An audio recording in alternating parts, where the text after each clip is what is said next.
Et coucou. Bienvenue dans ce tout nouvel épisode de vlog, donc toujours aux États-Unis. Il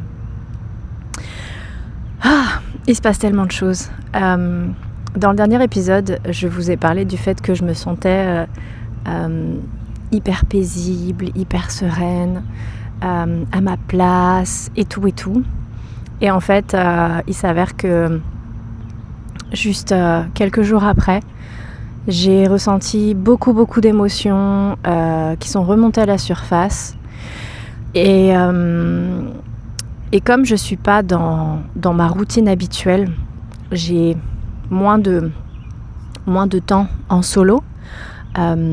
Et donc, j'ai moins de temps pour processer mes émotions parce que j'ai envie de profiter à fond avec mon chéri, avec sa famille, d'être vraiment dans l'instant présent, etc. Donc, j'ai aussi ce désir de découvrir et de partager le quotidien et la routine de mon amoureux, de sa famille et tout ça. Donc, j'ai mis volontairement de côté mes propres habitudes. Et jusqu'à il y a quelques jours, ça se passait très bien. Et puis voilà, j'ai eu à un moment donné, je me souviens, j'étais dans la voiture et d'un coup, j'ai été envahie d'émotions. J'ai eu envie de pleurer, mais je ne savais même pas pourquoi en fait. Et donc, mon chéri a compris que j'avais besoin d'avoir un temps pour moi. Donc, il m'a déposée à la maison et il m'a laissée seule à la maison pendant 1 heure et demie. Et en fait, j'ai pris conscience que c'est la première fois que je suis dans une relation où je me sens en sécurité, où je me sens respectée, où je me sens aimée pour ce que je suis et pas pour ce que j'apporte, etc. Et en fait, j'ai eu un moment où je me reconnais plus. Je me reconnais plus parce que toute ma vie, j'ai cru que je devais prouver ma valeur, que je devais me justifier, que je devais réparer les gens qui étaient autour de moi, que je devais faire passer tout le monde avant moi, etc. Et donc, c'était devenu ma personnalité en fait. De prendre soin des gens, de me faire toute petite, ou alors de diriger, de prendre les décisions, de motiver, de coacher, etc. Et là, rien de tout ça n'est attendu et n'est nécessaire parce que, comme je l'ai déjà dit, mon chéri n'a pas besoin de moi. Il n'a pas besoin de moi pour quoi que ce soit. Je ne suis pas nécessaire. Et c'est super perturbant quand... Et puis en plus, voilà, là, j'ai pas mes enfants, ils sont avec leur papa pendant 3 semaines. Donc, j'ai eu un moment donné où je me sentais complètement inutile. Je travaille pas en ce moment, je poste plus sur les réseaux sociaux. Je suis juste moi. Et je passe du temps avec mon chéri, avec sa famille, etc. Et depuis que je suis arrivée, déjà c'est mon chéri qui a payé mon billet, aller-retour. Depuis que je suis arrivée, je n'ai pas sorti une seule fois ma carte bleue. Ça va faire 2 semaines, ça fait 2 semaines que je suis là. Il paye tout, il s'occupe de tout, il gère tout, il fait le planning, mais tout en me consultant et en me demandant si ça me convient. Mais oui, tout me convient. Donc, tout va tellement bien, j'ai tellement juste à me laisser porter et je suis tellement pas habituée à ça qu'il y a eu un moment donné où en fait j'ai été submergée d'émotions parce que en fait ce qui a déclenché ça, c'est qu'à un moment donné il était au téléphone avec sa mère et je sais plus, ils étaient en train de parler. Et à un moment donné, mon chéri a dit « Non, mais de toute façon, j'arrête pas de demander à Sarah ce qu'elle veut faire, etc. Mais à chaque fois que je propose quelque chose, elle est OK, elle se laisse juste aller avec le courant, quoi. Go with the flow. » Et en fait, quand il a dit ça, pour lui, il n'y avait pas de problème en disant ça. Mais moi, je sais pas, ça a déclenché quelque chose où j'ai eu l'impression que j'avais plus de personnalité, que que j'étais inutile, que j'étais ennuyeuse. Enfin, et j'ai eu tout un tas d'émotions qui sont remontées. Bon, j'étais dans ma période de mon cycle aussi où je suis plus sensible. Donc j'ai eu un moment donné où je me suis sentie perdue. Perdue, pas forcément dans mon environnement parce que je me sens pas forcément... je sais pas comment dire. Je me sens plutôt à l'aise dans cet environnement, je me sens plutôt à l'aise dans ce pays. Effectivement, il y a des fois où c'est un peu challengeant parce que quand mon cerveau est fatigué, j'ai un peu plus de mal à comprendre toutes les discussions qui se passent autour. Des fois, je cherche un peu mes mots pour me faire comprendre, etc. Des fois, c'est un peu frustrant parce que je ne suis pas non plus totalement bilingue. Je continue d'apprendre l'anglais, donc je me débrouille pas mal. Mais c'est vrai que par moments, je cherche un peu mes mots. Par moments, je vois que j'arrive à me faire comprendre, mais c'est pas forcément de cette façon-là que j'aurais dû dire les choses. Mais personne me fait de remarques en fait. Mais c'est moi qui me mets un peu la pression. Parce que des fois j'ai l'impression que je me ridiculise, mais alors pas du tout en fait, et personne ne me juge. Mais en fait j'ai eu quelques jours là où j'étais un peu plus dans mes émotions, un peu plus remuée, un peu plus chamboulée, et aussi après avoir fait le vlog en fait la semaine dernière, où j'ai parlé un peu, où j'ai dû me projeter un peu dans le futur. Ça m'a créé un peu d'anxiété finalement, de me dire ok, là, dans l'instant présent, tout va bien. Je me sens super bien. Je n'arrête pas de recevoir des confirmations encore et encore de la part du Seigneur que je suis exactement où je dois être, au moment où je dois l'être, que tout se passe parfaitement bien, etc., que tout est sous contrôle, que j'ai pas besoin de m'inquiéter de quoi que ce soit, que tout va se mettre en place et tout ça.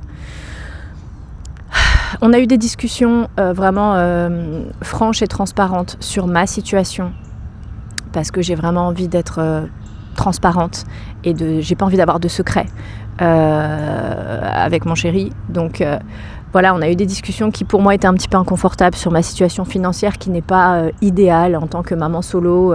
Voilà, depuis un certain temps j'étais maman solo, donc ma situation financière était pas forcément merveilleuse et fabuleuse. Donc voilà, j'ai exposé la situation, non pas qu'il me l'ait demandé parce qu'il ne me le demandait absolument pas, mais moi j'avais besoin d'être transparente. Donc voilà, il y a eu des choses qui m'ont un peu moi mis dans l'inconfort, mais à chaque fois il me rassure, il me réconforte, il me fait me sentir enfin voilà, il me donne de la réassurance.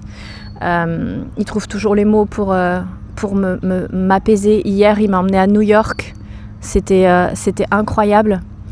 Donc on a fait 2 heures de route aller, 2 heures de route retour pour aller voir la Statue de la Liberté, pour aller voir... on a vu Times Square, on a vu... qu'est-ce qu'on a vu ? On a été à Central Park, on a déjeuné à Central Park. Il faisait une chaleur insoutenable. On a marché et tout, c'était chouette. Et en fait, j'ai été... submergée par cette ville. Honnêtement, je ne sais pas comment des gens font pour vivre dans cette ville. C'est vraiment comme dans les films. On entend les sirènes de police à longueur de temps. C'est tellement bruyant. Il y a du monde partout. Il y a des odeurs partout qui se mélangent. Il y a de la nourriture qui se mélange avec des odeurs vraiment désagréables. C'est overwhelming. C'est beaucoup d'informations. Mon cerveau processe toutes les informations. C'est-à-dire que j'ai un cerveau qui analyse tout le temps sans que je le veuille. Et c'est très fatigant très vite. Donc c'est vrai que heureusement qu'on n'est pas resté plus longtemps. J'étais très contente de rentrer ensuite là où il vit, qui est un endroit vraiment très calme, entouré de nature, un endroit très safe, secure, où voilà, on est en sécurité. Et vraiment d'être dans New York avec mon chéri qui fait presque 2 mètres, qui est très costaud. Je me sentais... j'avais l'impression d'être une petite fille qui donne la main à son protecteur. Il est d'ici, donc je me sens en parfaite sécurité. Voilà, à partir du moment où je suis avec lui, je me sens comme une princesse avec son garde du corps que personne n'osera jamais attaquer. Il a un physique très, très impressionnant, il est très grand, il est costaud. voilà, il a une posture et une carrure qui fait que voilà, personne va venir m'embêter, ça c'est certain. donc voilà, en marchant dans New York, voilà, j'avais pas à me préoccuper de où est-ce qu'on va, quel est le chemin. Enfin, mon cerveau, j'ai juste à me laisser porter, quoi. Et ça, c'est vraiment hyper nouveau pour moi. Et c'est vrai que du coup, ça génère j'ai eu un sentiment de perte d'identité carrément les derniers jours. Parce que j'avais basé mon identité sur le fait de gérer, de m'occuper de tout le monde, d'anticiper, de programmer, de coacher, etc. Et là, en fait, ouais, je me sens un peu inutile, quoi. Et ça m'a complètement déroutée. Ça m'a complètement perturbée. Et j'ai pas l'habitude, en fait. C'est ce que je lui ai dit. Je lui ai dit, en fait, j'ai jamais été dans une relation où j'ai autant de paix où c'est autant calme, serein, où j'ai pas d'inquiétude, où j'ai pas besoin de me justifier, où j'ai pas besoin de prouver ma valeur, où j'ai pas besoin de me battre pour me faire respecter, de me battre pour me faire comprendre, de me battre pour me faire entendre. Tout est fluide. Et oui, il y a des fois où on a des petits couacs, des petites miscompréhensions. Des fois, je sais plus quel mot est français, quel mot est anglais, mais bon, je pense que vous avez compris. Mais en fait, encore une fois, il y a tellement d'amour que même si on a des micro-clashs, c'est résolu dans les minutes qui viennent, en fait. C'est résolu dans les minutes qui viennent parce qu'on se soucie tellement de l'autre. On s'aime tellement, on se respecte tellement que, comme je l'ai expliqué, voilà, on a aussi notre passé, on a aussi notre vécu, on a aussi vécu des expériences traumatisantes dans nos relations, on a aussi fait des erreurs dans nos relations précédentes, mais on a appris. Et donc, on a très vite ce réflexe de mettre notre ego de côté et de prendre nos responsabilités et de se dire, ok, là, non, là j'ai merdé, ou là j'ai pas été juste, ou là... Enfin voilà. Et en fait, tout de suite, voilà, ça s'apaise. Dès qu'il y a un nœud, en fait, on le dénoue. Enfin voilà, c'est smooth, comme on dit. C'est fluide, en fait. C'est très, très fluide. Et voilà, et donc le voyage continue, et lui comme moi c'est très étrange parce qu'on n'a pas l'impression que je suis en voyage, on a l'impression que je vis déjà ici, on a l'impression que ça fait des années qu'on se connaît, on a l'impression qu'on est déjà mariés. C'est très étrange. Même avec sa famille, je me sens à l'aise. Il y a eu un petit couac l'autre soir parce que voilà, il y a les petits frères et sœurs et ils sont tellement soucieux de ce que je me porte bien, etc., que ils se mettent la pression pour que tout soit parfait tout le temps pour moi, etc. Et bon, des enfants sont des enfants. Et donc il y a eu un moment où il y a un des enfants qui s'est énervé, où il y a eu un espèce de petit fight. Et en fait, ils étaient super gênés, etc. Et enfin bon, voilà, il y a eu un petit moment émotionnel et j'ai dit non, mais tout va bien. Enfin bon, voilà, bref. Donc ça se passe très bien.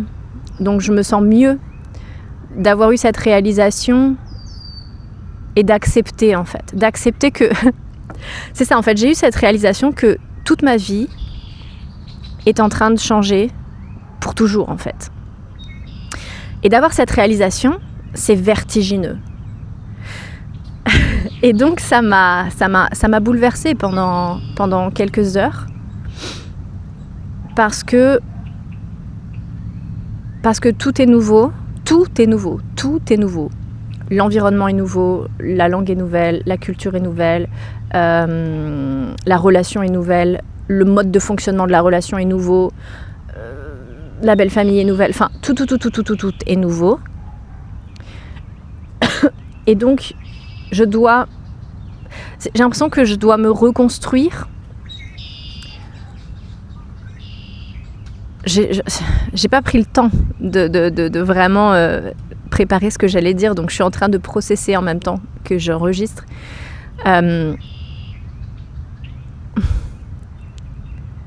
J'ai l'impression que je suis en train de découvrir une nouvelle facette de moi, de la vie, du monde. Ouais, c'est vertigineux par moments. Et en fait, il y a eu un moment où j'ai eu cette sensation de vide, en fait. Parce que, comme je l'expliquais, je dois apprendre tellement de choses nouvelles et de nouvelles façons de fonctionner, de nouvelles façons d'être en relation, de nouvelles façons de vivre, d'évoluer, etc. J'ai pris conscience aussi que, en fait, pendant des années, même dans mes relations, j'ai jamais eu le sentiment d'être une équipe avec mes anciens partenaires, même si c'est ce que j'ai toujours essayé de créer. J'ai toujours essayé de créer ce couple uni où on est une équipe, etc. J'ai jamais réussi. Je pense qu'il y a toujours eu cette malgré tout, cette compétition. Je sais pas, je saurais pas exactement dire, je suis pas à leur place, je sais pas ce qui se passait dans leur tête, mais après j'étais pas parfaite non plus, hein. Je pense que j'en ai déjà parlé dans les épisodes précédents, mais vouloir coacher quelqu'un quand il ne te demande pas d'être coaché et qu'il n'a pas envie d'aller dans la même direction que tu veux l'emmener, voilà, en fait ça crée des conflits forcément. Et là en fait on a tous les deux de l'ambition avec une morale, c'est-à-dire que on n'est pas c'est pas ce mindset de vouloir conquérir le monde à tout prix et de vouloir devenir riche, etc. Mais c'est juste qu'on a de l'ambition, on a tous les deux cette envie de créer quelque chose, cette envie de partager avec le monde, cette envie aussi de construire quelque chose et de créer un héritage pour notre couple, pour notre famille, pour les enfants, etc. Donc on a tous les deux cet état d'esprit de croissance, ce mindset de croissance. Donc je n'ai pas besoin de le coacher, je n'ai pas besoin de le pousser. En fait, il le fait tout seul pour lui-même et il n'essaie pas de me dire ce que je dois faire non plus. Et parce que de la même façon, en fait, j'ai aussi ce mindset de croissance, etc., de vouloir créer quelque chose. Naturellement, en fait, on fait équipe.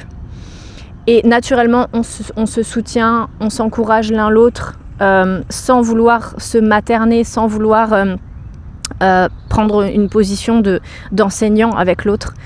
Et il y a ce respect, il y a cette conscience, je pense aussi que, ou cette connaissance ou cette reconnaissance plutôt, que l'autre n'a pas besoin de nous en fait. Tu vois ce que je veux dire ? Et ça apporte tellement de paix, de sérénité, de savoir qu'en fait on fait équipe, de savoir qu'en fait on a les mêmes objectifs, et de savoir que on n'a pas besoin, de l'autre dans l'absolu, même si concrètement,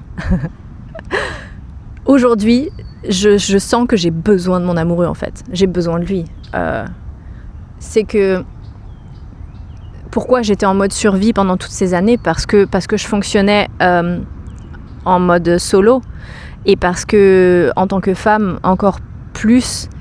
C'est hyper difficile pour une femme de fonctionner, de prendre tous les rôles, de prendre le rôle de l'homme, de prendre le rôle du provider, de prendre le rôle de celui qui enseigne aux enfants, de celui qui subvient aux besoins de la famille, etc. Enfin voilà, j'étais en sur-régime en permanence. Et c'était devenu mon identité, c'était devenu mon mode de fonctionnement principal. Je ne connaissais plus rien d'autre en fait. Et je suis partie de la maison très très jeune, à 18 ans. Je suis jamais retournée chez mes parents. Même quand j'ai traversé des périodes très difficiles, je me suis toujours débrouillée pour m'en sortir toute seule en fait. Et ma famille m'a aidée, m'a supportée comme elle pouvait à distance, des fois financièrement ou ce genre de choses.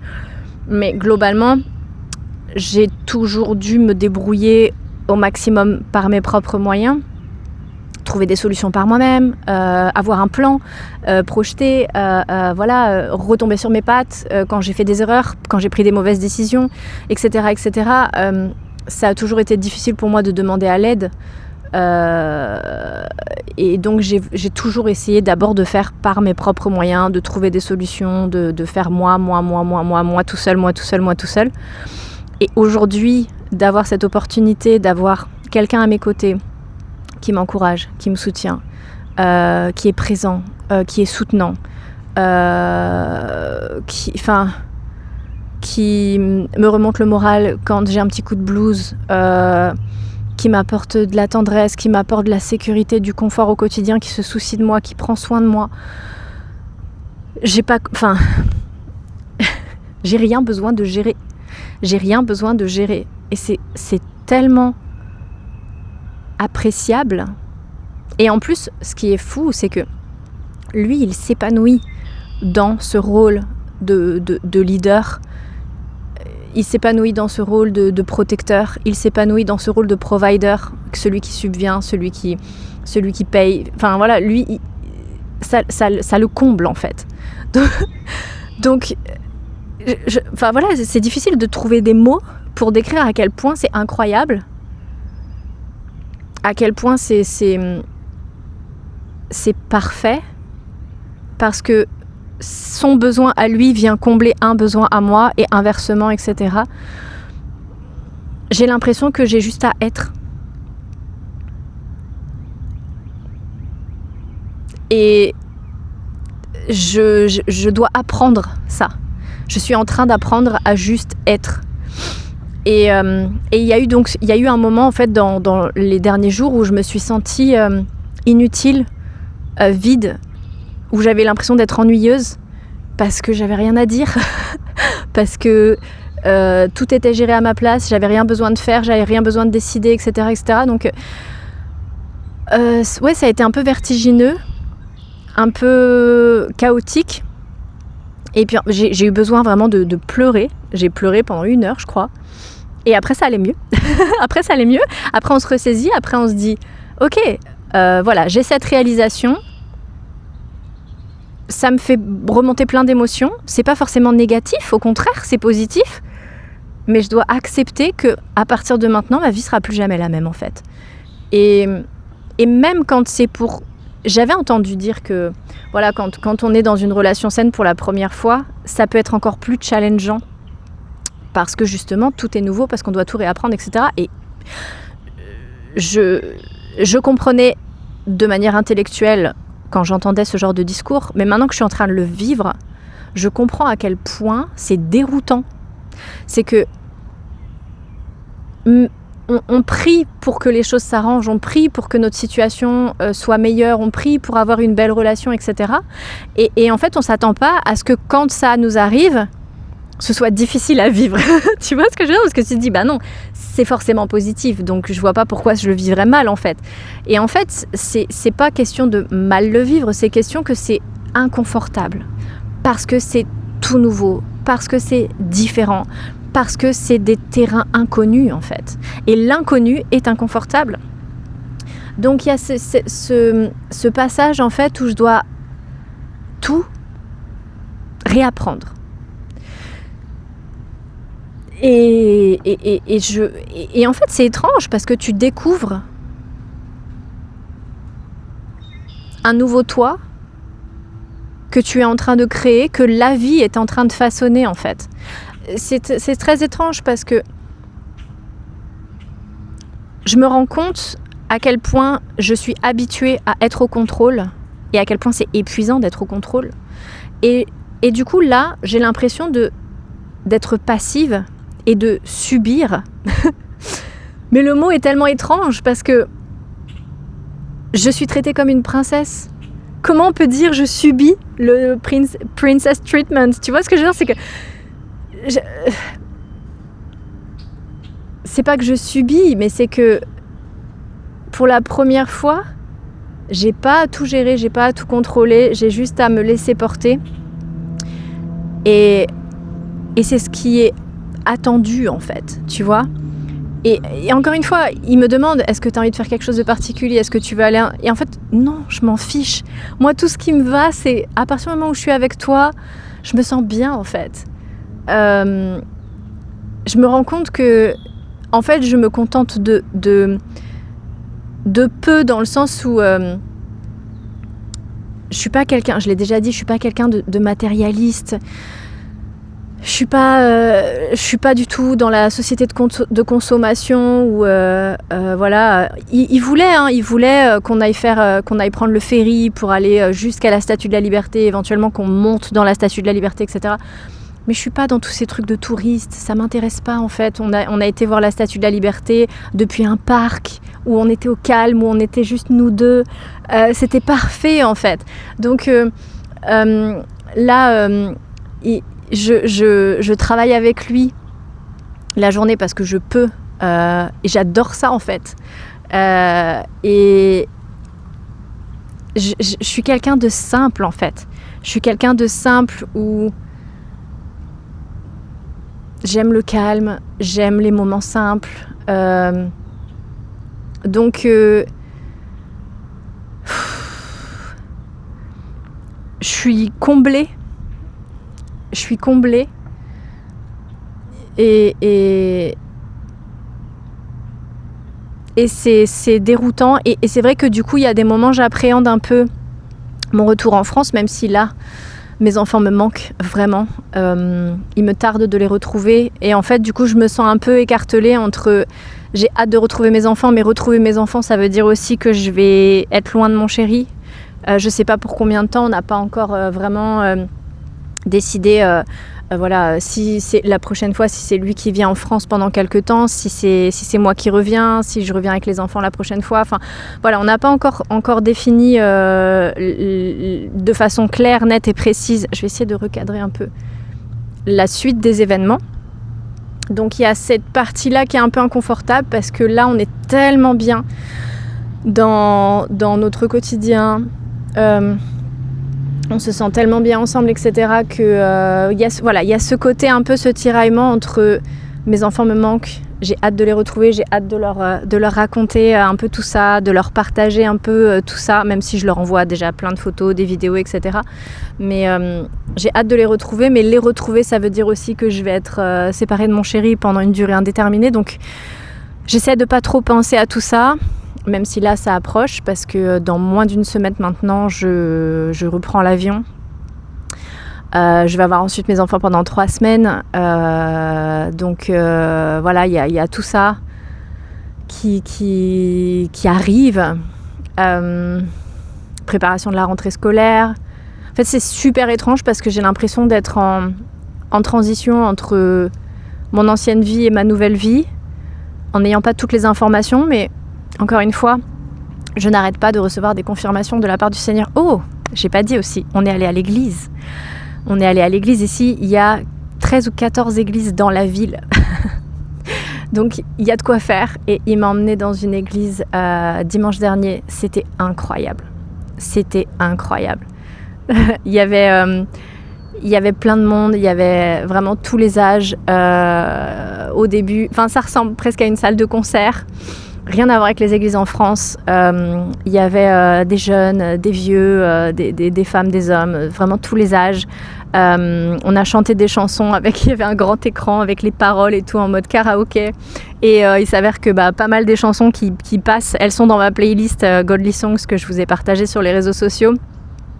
Donc j'étais là, ouais, on a la même playlist, donc je connaissais les chansons pour la plupart et c'était incroyable de chanter comme ça avec tout le monde autour. Et ensuite on a eu un sermon de la part d'un jeune pasteur qui était tellement incroyable, un sermon sur le mariage, un sermon sur l'histoire de Isaac et Rebecca, si je dis pas de bêtises, j'espère que je dis pas de bêtises.